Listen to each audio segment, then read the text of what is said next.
रूस यूक्रेन के बीच 3 साल से जंग जारी है। युद्ध कब खत्म होगा किसी को पता नहीं। पूरी दुनिया शांति के कवायद में जुटी है। अच्छी बात है कि अब खुद रूसी राष्ट्रपति व्लादिमीर पुतिन और यूक्रेनी राष्ट्रपति जेलेंस्की बातचीत के लिए तैयार हैं। युद्ध के बाद ऐसा पहली बार है जब जेलेंस्की और पुतिन आमने सामने बैठकर शांति की राह तलाशने वाले थे, लेकिन अब इसमें फिर से पेच फंस गया है। तुर्की में रूस यूक्रेन के बीच आज शांति वार्ता तो होगी, लेकिन इसमें पुतिन शामिल नहीं होंगे। ये तब है जब खुद जेलेंस्की ने कहा था कि वो तुर्की मुल्क में पुतिन का आखिरी पल तक इंतजार करेंगे। जी हाँ, रूस और यूक्रेन में दिन बहुत अहम है, यानी 15 मई को रूस और यूक्रेन के बीच इस्तांबुल में शांति वार्ता होगी। इस बीच रूसी राष्ट्रपति व्लादिमीर पुतिन ने साफ कर दिया कि वो खुद इस वार्ता में शामिल नहीं होंगे। पुतिन ने उन अधिकारियों के नामों की घोषणा कर दी जो आज तुर्की में यूक्रेन के साथ नए सिरे से शुरू हो रही बातचीत में रूस का प्रतिनिधित्व करेंगे। पुतिन की ओर से व्लादिमीर मेंडेस्की रूसी प्रतिनिधिमंडल का नेतृत्व करेंगे।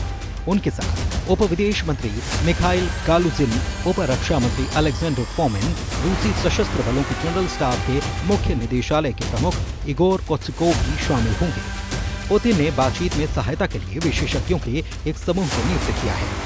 इसमें अलेक्जेंडर जोरिन, जनरल स्टाफ के सूचना विभाग के पहले उप प्रमुख, मानवीय नीति के लिए राष्ट्रपति निदेशालय के उप प्रमुख येलेना पोडोब्रेवस्काया, विदेश मंत्रालय में दूसरे CIS विभाग के निदेशक एलेक्सी पोलिश्चुक और रक्षा मंत्रालय के अंतर्राष्ट्रीय सैन्य सहयोग निदेशालय के उप प्रमुख विक्टर शेवत्सोव शामिल हैं।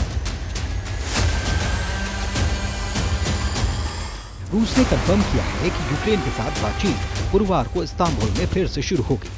इस्तांबुल जा रहा रूसी प्रतिनिधिमंडल तकनीकी और राजनीतिक दोनों मुद्दों पर चर्चा करेगा।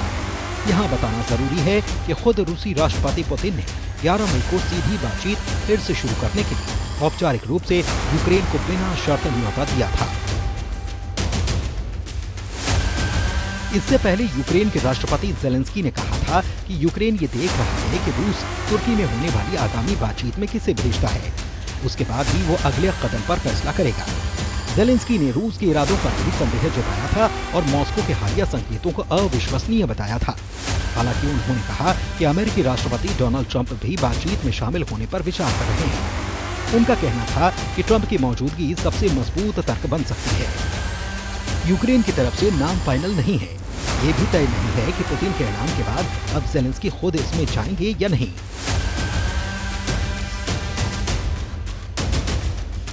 इससे पहले जेलेंस्की ने कहा था कि हत्याओं को लंबा खींचने का कोई मतलब नहीं है और मैं गुरुवार को तुर्की में पुतिन का व्यक्तिगत रूप से इंतजार करूंगा।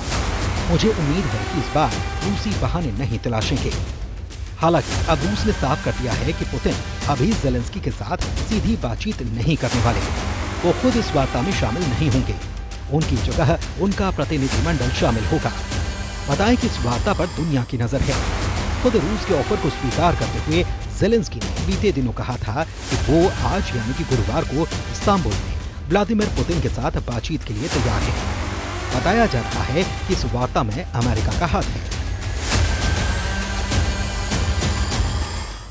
29 अप्रैल को रूसी राष्ट्रपति पुतिन ने यूक्रेन के साथ 3 दिन के एक तरफा सीज फायर का ऐलान किया था। ये सीज फायर 8 मई से लागू हुआ था। इसकी शुरुआत 7-8 मई की रात से हुई और 10-11 मई की आधी रात को ये खत्म हो गया। वहीं रूसी रक्षा मंत्रालय ने यूक्रेन पर 14,000 से ज्यादा बार सीज फायर के उल्लंघन के आरोप लगाए। दूसरी तरफ यूक्रेन का कहना है कि रूस ने अपनी तरफ लागू किए सीज फायर का उल्लंघन किया। यूक्रेन ने इसे एक तमाशा बताया।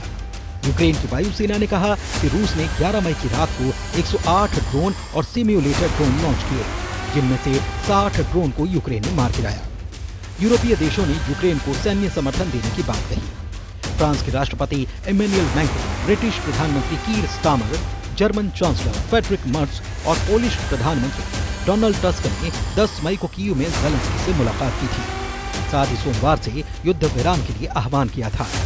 इस योजना को यूरोपीय संघ और ट्रंप दोनों से समर्थन मिला है। यूक्रेन, ब्रिटेन, फ्रांस, जर्मनी और पोलैंड के नेताओं ने रूसी राष्ट्रपति को धमकी दी थी कि अगर वो सीज फायर पर हस्ताक्षर नहीं करते तो बाकी देश यूक्रेन को सैन्य समर्थन देंगे।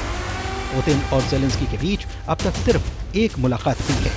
ये बातचीत 2019 में हुई थी। 2022 में जंग की शुरुआत से पहले भी दोनों नेताओं के बीच बातचीत की कोशिश हुई थी, लेकिन वो सफल नहीं हो पाई।